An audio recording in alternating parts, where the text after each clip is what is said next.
Assalamualaikum warahmatullahi wabarakatuh. Semoga teman-teman dalam keadaan sehat walafiat. Pada kesempatan kali ini, saya akan berbagi bagaimana penggunaan Scopus AI. Di Scopus AI itu ya hampir sama dengan ChatGPT, hampir sama dengan Genie.ai, ada Bentek. Nah, perbedaan Scopus AI dengan AI yang lain. Jadi Scopus AI itu AI yang database-nya hanya menggunakan database Scopus saja. Jadi ini sangat penting banget bagi para akademisi ya, khususnya S1, S2, S3, apalagi S3 ya, sangat membutuhkan Scopus AI ini karena biasanya di level S2 dan S3, khususnya S3 ya, itu lebih kedalaman dalam pemahaman konsep itu.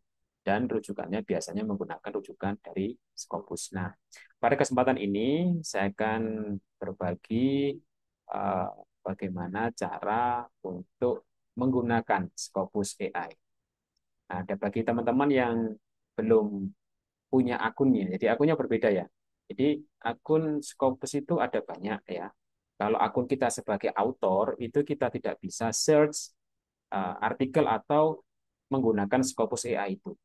Hanya akun yang terafiliasi dan subscribe ke Scopus itu sendiri.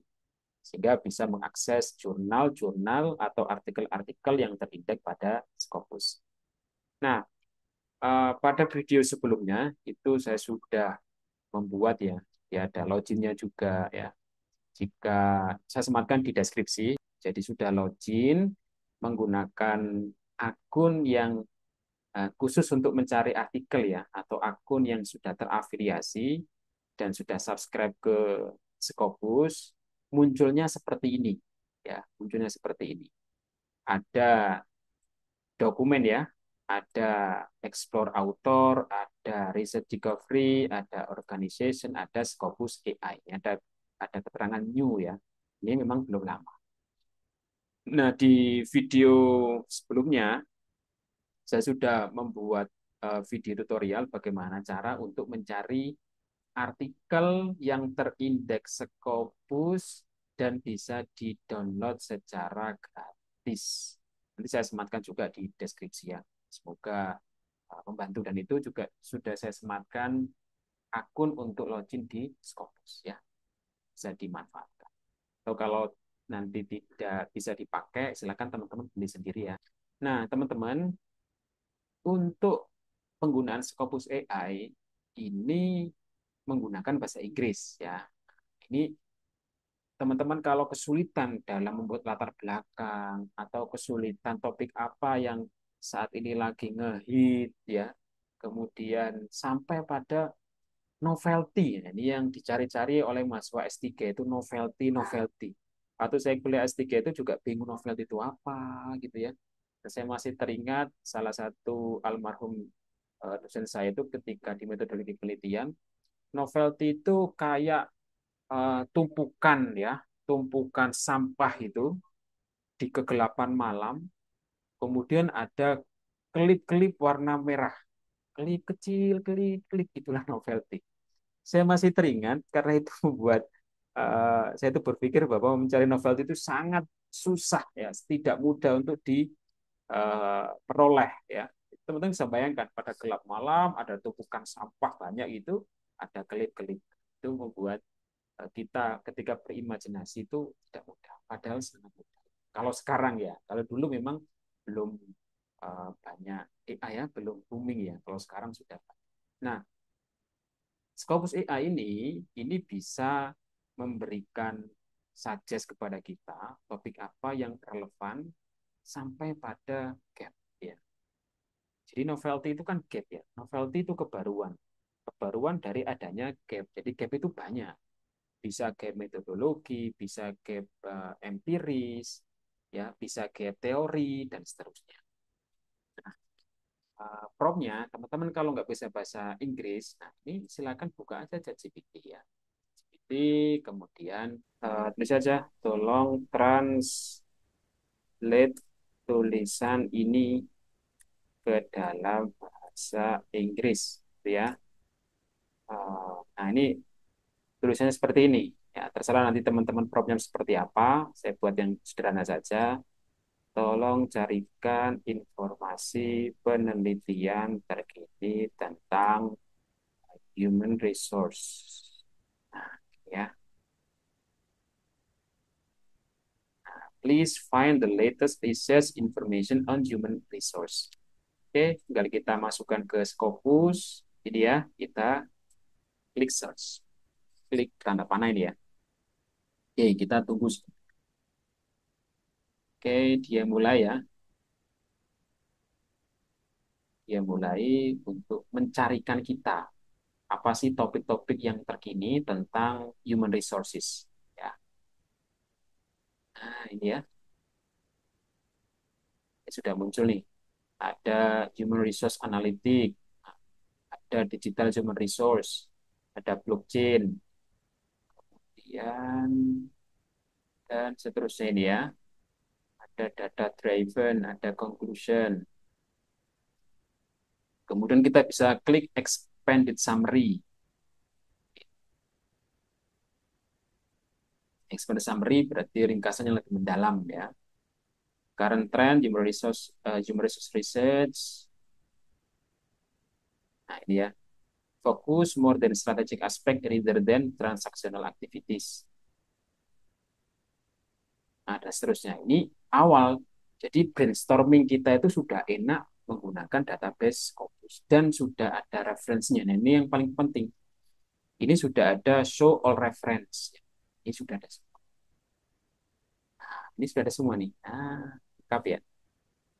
Kemudian ini kalau sudah nih saya mau menggunakan yang ini. Nah, tinggal copy saja gitu. Bisa atau copy semua ya. Copy semua sini ya. Klik copy semua dimasukin ke apa namanya? Ke ChatGPT juga boleh. Saya lihat biar ini ya. Masukin ChatGPT, klik. Nah, biar baca itu ChatGPT-nya itu dari semua ya. Ini sama yang ada di Scopus. Tinggal kita kasih perintah, sudah lengkap ini sama artikel-artikelnya lengkap. Nah, gini ya. Kemudian sudah sampai 11 tadi ya, sekitar 10 ya. Ditolong jadikan satu paragraf tentang diskusi tersebut ya. Nah, biasanya dalam penulisan tesis, skripsi, disertasi itu menggunakan standar APA style dan gunakan standar APA style dalam pengutipan sekaligus referensinya. Kan muncul ya teman-teman ya. Ganti semua ini. Nah ya. Nah, oke. Kita tinggal tunggu saja.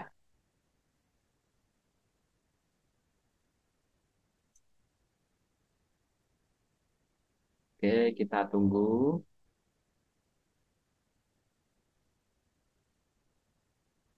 Oke. Ini tetap di bahasa Inggris dulu saja. Jadi kita belum baca sama sekali kan.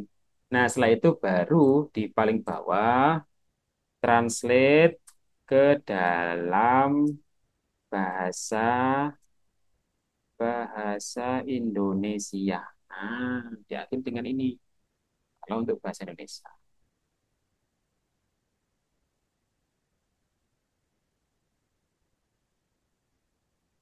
Ya, teman-teman ya. Oke, nggak perlu dibaca dulu, yang dibacanya Indonesia ini. Oke, kita tunggu. Oke, langsung kita copy saja. Kalau ngopi, tidak perlu pakai referensi dulu ya. Atau pakai referensi boleh. Nanti kita sambungkan ke aplikasi manajemen referensi. Bisa Zotero, bisa Mendeley. Nah, yang saya pakai ini adalah Zotero karena menurut saya lebih enak ya. Kalau teman-teman belum pernah menggunakan aplikasi manajemen referensi, saya sarankan menggunakan aplikasi Zotero ya. Ini saya contohkan, ini saya masukkan ya, masukkan ke sini, copy ke sini saja, oke. Kemudian kita tinggal tata ya, tata, kita tata biasanya menggunakan time use command ya. Ini fontnya 12 biasanya. Jadi rata kanan kiri. Kemudian biasanya kalau tesis, disertasi, skripsi biasanya ya tetap di double ya. Nah, kayak gitu. Oke, oke, ini sudah dapat satu paragraf. Nah, sekarang referensinya gimana, Pak? Oke, referensinya di sini ya. Referensinya sekarang diwajibkan untuk menggunakan manajemen referensi. Oke, ini caranya. Referensi. Nah, gini ya, referensi. Kita akan taruh di bawah ini. Kemudian, oh ya, biasanya saya atur uh, margin juga ya. Biasanya layout ya, marginnya, custom margin. Ini biasanya 4 3 4 3 ya. Top 4 left 4 button sama right 3 3. Kertasnya A4, oke. Ya, ya. Jadi enak. Teman-teman juga sama ketika melakukan bimbingan dan tata tulisnya atau standar tulisannya itu standar apa namanya bagus, baku gitu ya, itu enak dibaca oleh pembimbing. Oke, kita apa namanya menautkan referensinya ini gimana? Oke, kita kembali lagi ke sini tadi, ke Scopus tadi. Ini kan ya. Nah, teman-teman, ini tinggal klik ini ya, show all reference ini. Nah, muncul seperti ini. Kita ulangi lagi ya. Jadi tadi kan ini kita copy di sini ya. Kemudian di sini ada show all reference, kita klik. Nah, di sini sebelah kanan, scroll ke bawah, atau lihat langsung di sini, ini ada export all reference. Nah, di sini teman-teman tinggal klik RIS, ya, klik RIS. RIS. Nah, di sini ada banyak, ada bibliografik macam-macam. Kalau untuk referensi saja, cukup di citation information. Kita tinggal export. Export, ya. Sudah, kita tunggu sampai selesai downloadnya. Nah, sudah ya. Ini ada Scopus 74 ini. 74 itu hanya nomor saja. Saya sudah download sekitar 74 kali. Ya, kita masukkan ke aplikasi Zotero. Nah, untuk penggunaan aplikasi, saya sematkan juga bagaimana install sampai penggunaan Zotero. Ya, ini saya menggunakan Zotero. Kemudian ya, kemudian seperti ini. Tinggal kita file, kemudian import, ya, kemudian klik di sini ya, klik ini, next. Kemudian kita cari yang sudah di-download tadi lah, itu ini ya, Scopus buka kurung 74 tutup kurung. Kita open. Kemudian kita next saja.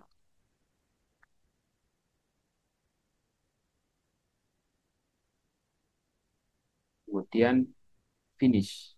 Ya, oke. Cukup ya. Kemudian bagaimana kita menautkan ke apa namanya ke artikel kita. Kita kembali ke sini tadi. Nah, kita tinggal begini, dibesarin ya. Din ya.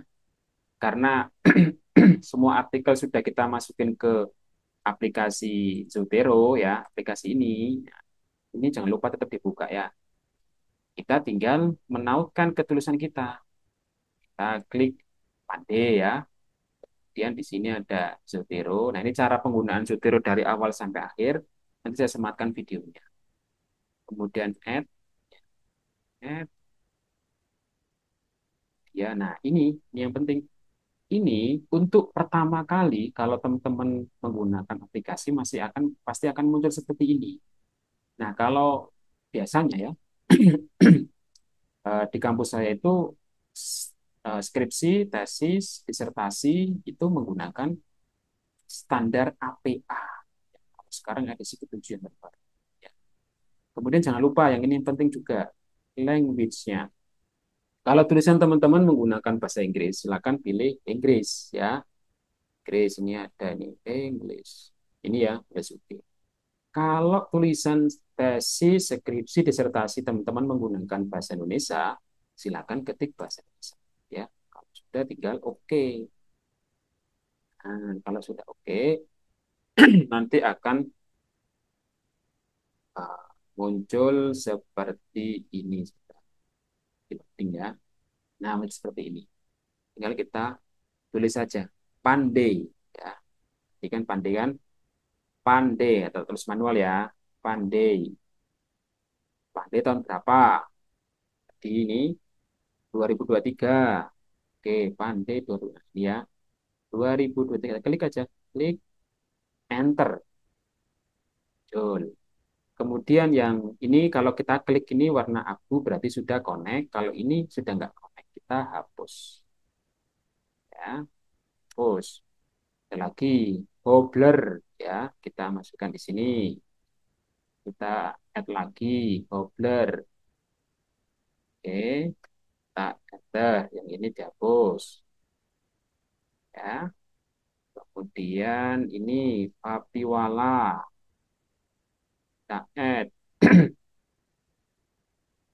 Oke, kita hapus. Kemudian Al-Lakbari. Kita masukkan. Oke, enter. Hapus. Kemudian ada Zhao 2021. Kita add. Ya, Zhao 2021. Ini ya. Oke, ini kita hapus. Kemudian Ploy Hard ya kan semuanya.